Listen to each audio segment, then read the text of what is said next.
Subscribe करें हमारे YouTube channel को और बेल आइकन को प्रेस करें हमारे लेटेस्ट वीडियोस को देखने के लिए।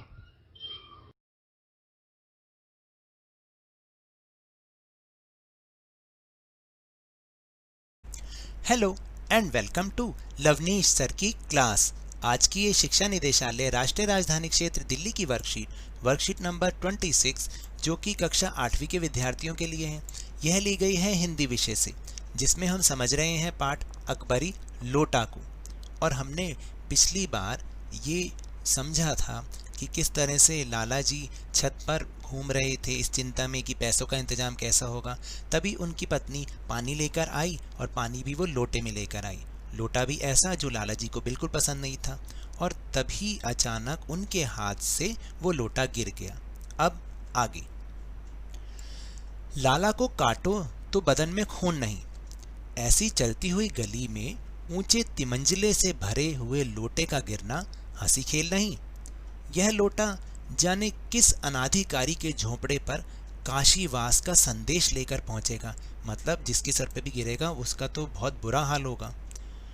कुछ हुआ भी ऐसा ही। गली में जोर का हल्ला उठा। लाला झाऊ लाल जब तब दौड़कर नीचे उतरे, तब तक एक भारी भीड़ उनके आंगन में घुस गई। लाला झाऊ लाल ने देखा कि इस भीड़ में प्रधान पात्र एक अंग्रेज है जो नख शिख से भीगा हुआ है और जो अपने एक पैर को हाथ से सहलाता हुआ दूसरे पैर पर नाच रहा है। उसी के पास अपराधी लोटे को भी देखकर लाला झाऊ लाल जी ने फौरन 2 और 2 जोड़कर स्थिति को समझ लिया। गिरने से पूर्व लोटा एक दुकान के साइबान से टकराया, यानी ऊपर की जो छत होती है उससे वहां टकराकर उस दुकान पर खड़े उस अंग्रेज को उसने सांगो पांग स्नान कराया न ऊपर से नीचे तक, और फिर उसी के बूट पर गिर पड़ा, यानी उसके जूते पर आ गिरा। उस अंग्रेज को जब मालूम हुआ कि लाला झाऊ लाल ही उस लोटे के मालिक हैं, तब उसने केवल एक काम किया। उसने मुंह को खोलकर खुला छोड़ दिया। लाला झाऊ लाल को आज ही ये मालूम हुआ कि अंग्रेजी भाषा में गालियों का ऐसा प्रकांड कोश है, यानी अंग्रेजी भाषा में भी इतनी सारी गालियां हैं। इसी समय पंडित बिलवासी मिश्र भीड़ को चीरते हुए आंगन में आते हुए दिखाई पड़े। उन्होंने आते ही पहले ये काम किया कि उस अंग्रेज को छोड़कर जितने आदमी आंगन में घुस आए थे सबको बाहर निकाल दिया। फिर आंगन में कुर्सी रखकर उन्होंने साहब से कहा, आपके पैर में शायद कुछ चोट आ गई है, अब आप आराम से कुर्सी पर बैठ जाइए। तो देखिए, आज का भाग बहुत ही अच्छा था और उसमें किस तरह से कैसे कैसे क्या हुआ। तो चलिए इसमें जो येलो हाईलाइटेड वर्ड्स हैं उनको एक बार देख लें। शब्दार्थ: हल्ला यानी शोर, नक्शिक यानी ऊपर से नीचे तक, साइबान वह छप्पर या कपड़ा आदि का पर्दा जो धूप और वर्षा से बचाव के लिए मकान या दुकान के आगे लगाया जाता है। तो चलिए अब हम चलते हैं अपने प्रश्नोत्तर की ओर।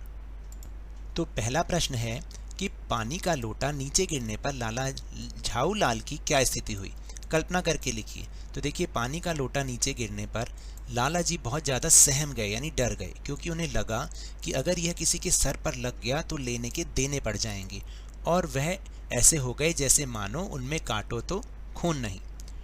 दूसरा प्रश्न है कि लोटा नीचे जाकर किस पर व कैसे गिरा था, पढ़कर उत्तर लिखिए। तो गिरने से पूर्व लोटा एक दुकान के साइबान से टकराया, वहां टकराकर उस दुकान पर खड़े एक अंग्रेज को उसने ऊपर से नीचे तक नहला दिया और फिर उसी के जूते पर आ गिरा। फिर तीसरा प्रश्न है कि लाला जी ही लोटे के मालिक हैं, ये जानकर अंग्रेज ने क्या किया। लाला जी ही लोटे के मालिक हैं ये जानकर अंग्रेज ने उन्हें अंग्रेजी में बहुत सारी गालियां सुनाई। फिर चौथा प्रश्न है कि दिए गए गद्यांश में से कोई 3 मुहावरे छांटकर लिखिए, उनके अर्थ लिखकर वाक्य भी बनाइए। तो देखिए, 3 मुहावरे जो मैंने छांटे हैं, आपको कोई और मिले तो आप वो भी लिख सकते हैं। पहला है काटो तो बदन में खून नहीं, यानी बहुत अधिक डर जाना। तो इसका वाक्य बनेगा, शेर के सामने आते ही रमेश ऐसा हो गया जैसे उसे काटो तो उसके बदन में खून नहीं। फिर दूसरा है हंसी खेल ना होना, यानी बहुत बड़ी बात होना। तो सचिन को हराना कोई हंसी खेल की बात नहीं है, ये वाक्य है। फिर तीसरा मुहावरा है 2 और 2 जोड़ना, यानी सारी बात समझ जाना। तो लाला जी अंग्रेज को आता देखकर 2 और 2 जोड़कर सारी बात समझ गए। फिर इसके बाद गतिविधि का प्रश्न है, यदि आप अंग्रेज के स्थान पर होते और आप पर लोटा गिरा होता तो आप क्या करते, कल्पना करके लिखिए। तो देखिए मैंने कल्पना करके यही लिखा है, आपको जो आपका सुझाव हो आप वो भी लिख सकते हैं। यदि मैं अंग्रेज के स्थान पर होता और मुझ पर भी ऐसे ही लोटा गिरा होता तो मैं भी अंग्रेज की तरह ही बहुत ही गुस्सा होकर जिसका लोटा वह था उसको बहुत सुनाता और फिर उससे मुआवजा भी मांगता। तो ये तो थी आज की वर्कशीट। अगर मेरे इस तरह समझाने से आपको थोड़ा सा भी समझ में आया हो तो इस चैनल को ज़्यादा से ज़्यादा सब्सक्राइब कीजिए, लाइक कीजिए और बहुत ज़्यादा शेयर भी कीजिए। और हाँ, मेरे साथ इसी तरह वर्कशीट को समझते रहिए, लेकिन ध्यान और मन लगाकर पूरी मेहनत और लगन के साथ पढ़ते रहिए। और अगर आपको कोरोना वायरस को हराना है तो अपने हाथों को नियमित रूप से साबुन और पानी से धोते रहिए, मास्क जरूर लगाइए, क्योंकि जब तक दवाई नहीं तब तक कोई ढिलाई नहीं। धन्यवाद।